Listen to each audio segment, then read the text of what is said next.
Vai agora.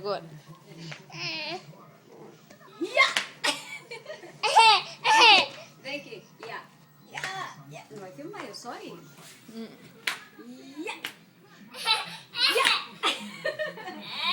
Venha.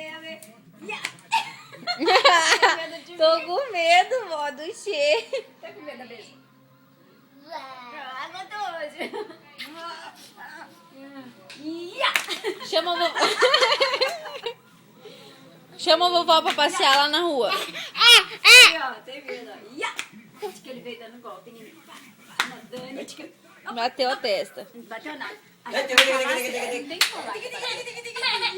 Daí, vovó. Ui, não, vovó. Fala assim, vovó. Bateu. Vamos. Venha. Pega lá, vovó. Venha. Papai, a princesa tá mais cansada. Trabalhou muito, tá chorando por quê? Nossa, porque tá cansada. Ó, catarrinho no nariz aí, ninguém. Aí, Dani, você não tá Eu tô filmando. Golpe, tira o chinelo. Tá cansada, filha? Por isso que tá chorando?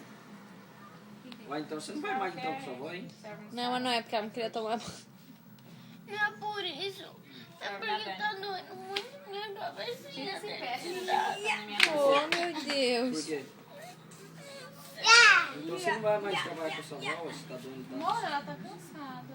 Não, exatamente, pra não ficar cansada mais. Dança aí. Dança. Tá lutando pra bater agora.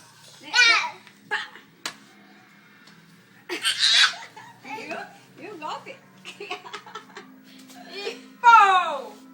Vamos. Acabou o vídeo que